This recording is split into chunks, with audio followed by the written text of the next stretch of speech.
gupfa na papa wabo yahoze ayiriho iyo ntebe y'ubwami ariko ubu ntaga hari yarayipfuye arayisiga. Umwana yeretse mukuru we ko intebe y'ubwami batakayipfuye, yaramubwiye ati sigarane ariko upfa kuyobora neza, uramutse uyoboye nabi nzaza nk'iya Gatera. Gatera muramuzi, umuntu mwari muzi ko mupfa ubuyobozi mupfa intebe yayigeraho agufite neza ababwira ati ngaho ngwino wongere noneho uyiyobore ya ntebe warwaniraga wica abantu ariko noneho uyobore neza utabica.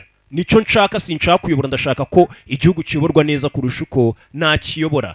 Mama nari maze kuba wa muntu ukeka umuryango wanjye, nkatangira kuwukeka nkawutemera, ngiye kubaho ndenze umuvandimwe wanjye Yungu, ngiye kubaho ntekanye nk'umuntu mwiza, umutima namutancira urubanza. Nicyo yahoze yifuza. Naba ntandukaniye he nawe ngiye nkamukura ku ntebe y'ubwami nkaba nanamwica, urumva naba ntandukaniye hehe nawe?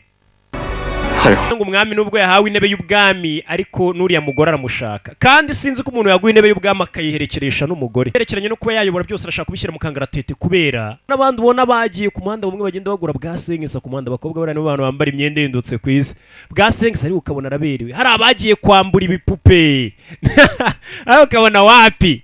Tuma mukura ku ntebe y'ubwami ngiye nkaba umwami byamucanze, ntago ashaka intebe y'ubwami yonyine, arashaka na cyacyungo, ku buryo atangiye gutekereza ati ese wahamagara yuko nkamuye intebe y'ubwami nawe akayigumana nanjye akanyihera uriya mugore we cyacyungo akaba ariwe nitwarira. Ari kurota amagambo umwana yamubwiye yari yanditse mu bushake bwa se ajya gusiga muri rwa rwandiko, ati umwana wanjye namara gukura uzamuye intebe y'ubwami kandi icyo uzakora ni ukumufasha mu nshingano ze. Akibuka avuga ati kuko wewe uri n'umwana w'umwanzi yigumana sasa uyu nguyu kubera kugumana intebe y'ubwami, kandi papa yaranditse ati intebe igomba kuzahabwa umwana wanjye, asigaye asinda akabona papa wabo umwe basigiye intebe y'ubwami ari kuza kumutuka. Wakikora icyo wacyo ntazi intebe y'ubwami gute wahitamo kuyiguma? Nk'umuzimu yashidutse yishe nde inkone nkuru yari imukuriye atari umwitero wayo n'udukweto two kujya ubyambarana.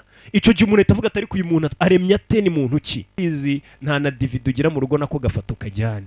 Hari ibyigomeke basiniye wayivuze nituvano tukajya mu cyaro baraza kuba bahagaze, ubwo ntago bazongera gukora. Sora akomeje kujya afata imyanzuro utakiga ko yakora, nta magambo yagambanye n'umugabikazi. Umusore ngo barashaka kumuhagarika ntajye mu cyaro, yashaka guhunga no mujyi akigira mu cyaro na sheri. Kontrole iyo abonye umuntu ari mu byago cyangwa yababaye, uriya musore abura kontrole. Bivuze ngo intege nke z'uriya musore nta zindi, intege nke z'uriya musore ni ukubona umuntu yabaye ari mu byago. Umwana wanjye tugomba gukora ibishoboka byose tukamwumvisha ko agomba kuba umwami akarinda abaturage be. Ndagira ngo ukurikire filime.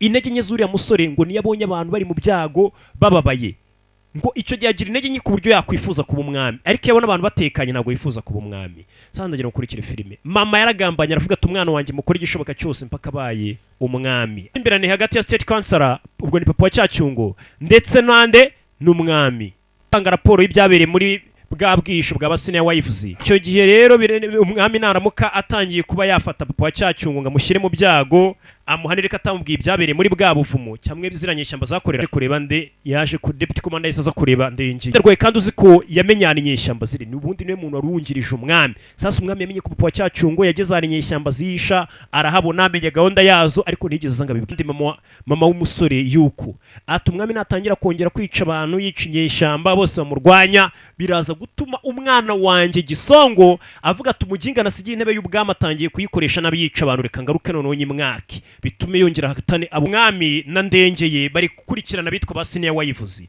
kugira ngo twe tuzabashe kuba twafata igihugu. Basiniya wayivuze reka tubanze tubakure mu nzira. Bivuze ngo basiniya wayivuze bagambariye na deputy commander iki kigoryi cya Pacifique cyo muki cyarahirya Musanze y'uruguru mu byangabo cyagambanye n'umukobwa ukibereye umwishywa, ati basiniya wayivuze